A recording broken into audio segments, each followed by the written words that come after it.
Selamat pagi guys, pada pagi ini saya singgah dengan kakak laki-laki yang di sana sedang jualan jeruk. Kakaknya ada ini. Kakak sudah pagi-pagi jam 7:30 sudah di tempat. Pagi ini saya temani kakak sedang berjualan. Pagi-pagi belum ada kunjungan, jadi kakak lagi siap-siap alat dan bahan untuk pengunjungnya. Nah, pagi ini kakak akan nanti wawancara sedikit tentang perjalanan kakak dari awal hingga saat ini. Kira-kira kakak punya penjualan ini sudah sampai di mana? Ada wawancara dengan saya ini yang kesekian ini, yang kesekian kali orang sudah wawancara, kurang lebih yang kelimanya ada. Ya, Bang. Kakak langsung perkenalkan diri, langsung wawancara saja tentang apa yang kakak pikirkan.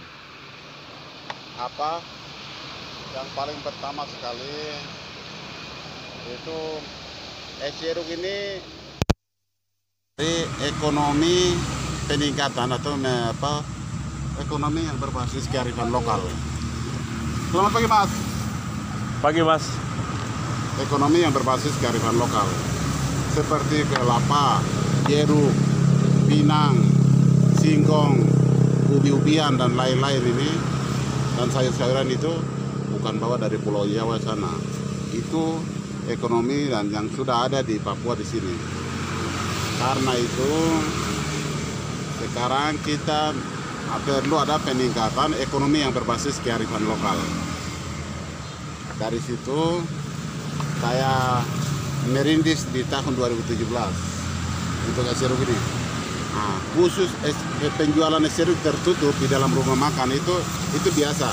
Orang Jawa, teman-teman pendatang ini yang jual. Tapi untuk dalam tanda kutip Kabupaten Jayapura, es jeruk di lapangan saya perintisnya. Kenapa saya terjun di bagian ini? Karena saya lihat setiap menit detik itu ada uang, walaupun kecil, tapi peredaran uang kelihatan. Daripada kita menunggu yang besar, tapi ya syukur-syukur dalam 1 tahun ada yang sukses bisa mendapatkan yang besar itu. Tapi kadang juga menunggu yang besar, tapi kadang tidak dapat juga. Itulah sebabnya kakak terjun dalam dunia PKL, pedagang kaki lima ini.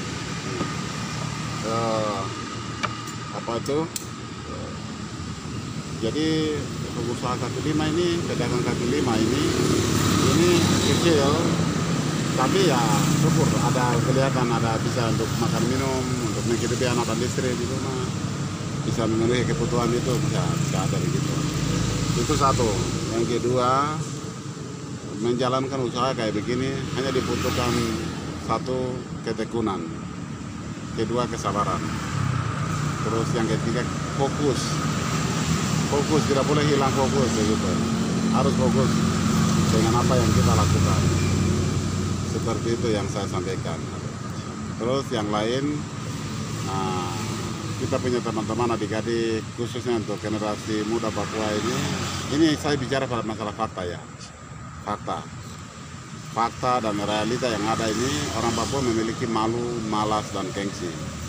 Padahal bersangkutan atau orang Papua sendiri belum tentu dia sudah punya uang, atau di rumah sana belum tentu anak istri itu punya makanan. Paling dapur kosong, tapi suaminya gengsi luar biasa, malu luar biasa, malas luar biasa. Setelah itu baru makan di mana? Tidak jelas juga. Jadi jangan malu, jangan malas, dan jangan gengsi. Karena malu, malas, gengsi itu mendatangkan kelaparan. Dan Anda miskin di atas negerimu sendiri.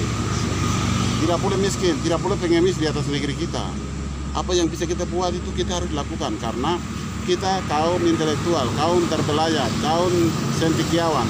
Ilmu yang kita belajar di sekolah itu sinkronkan dengan teknologi yang ada. Lalu sasarannya kita kelola sumber daya alam yang ada di sini.